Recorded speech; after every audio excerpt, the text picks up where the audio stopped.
Welcome back to the BVDUMC Quizzing Society YouTube channel.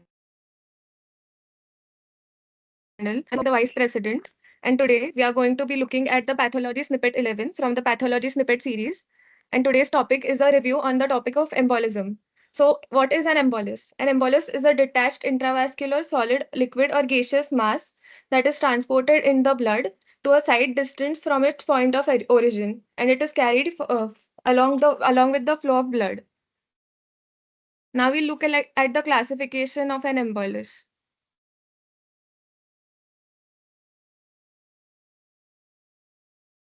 So the classification of an embolism. So according to its physical nature, it can be solid, liquid, or gaseous. So a few examples of solid emboli are tumor emboli and emboli that are formed from a thrombus. Gaseous emboli are like an air embolism that is formed in Caisson's disease, and liquid emboli are formed by liquid which enter the bloodstream. Then, according to if it is infected or not, it can be septic or bland. Then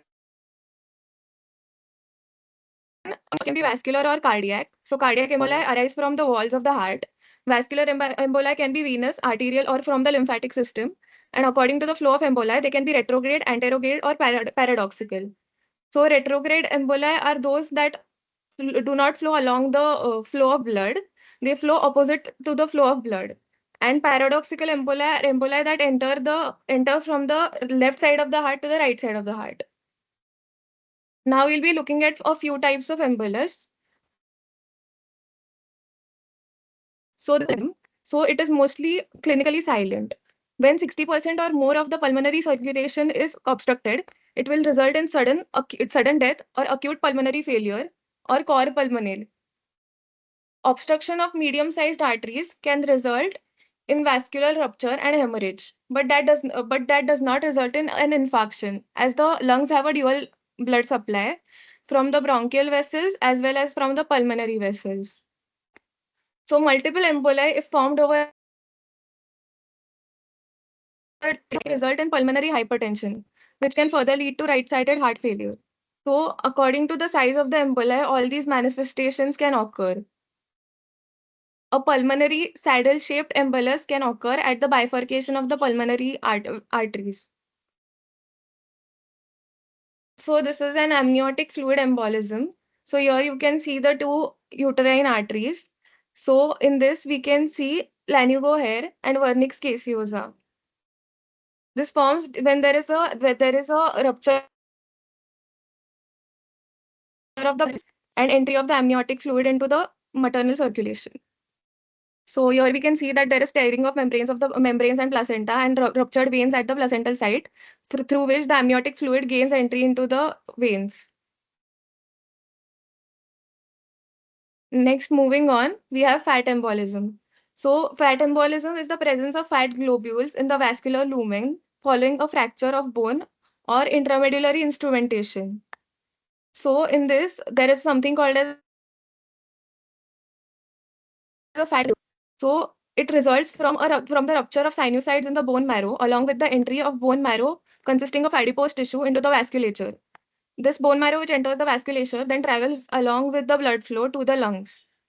So the patient will present with hypoxia and changes in the mental status along with a petechial rash. So the petechial rash occurs because inside the fat is sticky and to it the platelets will adhere. Sometimes it may also present with anemia because similarly like platelets, blood vessels can globules. So this can be detected using oil red O stain. Next we have the air embolism.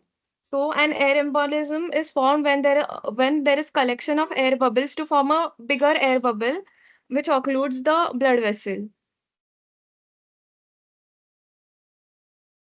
Decompression sickness is a clinical manifestation of air embolism. So in this, what happens is that as the diver ascends down, more and more nitrogen gets dissolved into his blood. And ascending up rapidly, this nitrogen, due to the pressure change, forms bubbles, and the bubbles occlude the small vasculature of the body. This causes various clinical features such as bends and chokes. So bends is basically that diver faces symptoms such as arthritis and pain in the joints. Now moving on, we have systemic emboli. So systemic emboli can be formed from the heart or from the blood vessels. So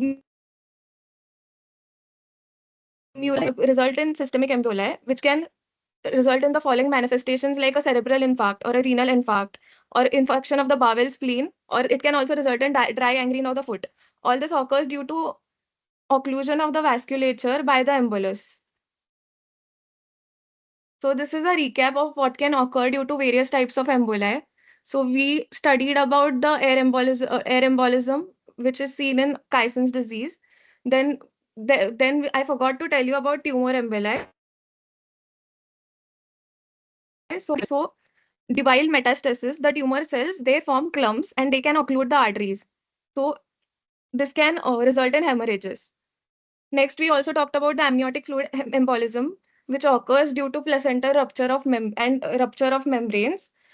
Next, there we talked about the fat embolism, which also occurs due to a fracture or due to any intramedullary instrumentation. And we mainly talked about the pulmonary thromboembolism, which mainly arises from a deep vein thrombosis. And we consequences of the thromboembolism. I hope this video helps you. For more such videos, you can subscribe to our channel, which is the BBDU Quizzing Society. And if you have any queries, you can post them in the comments below. And for more such content, please follow our channel. And also, you can ask any doubts or any queries regarding the quiz society on our Gmail account, which is the BBDU Quizzing Society @gmail.com. Thank you.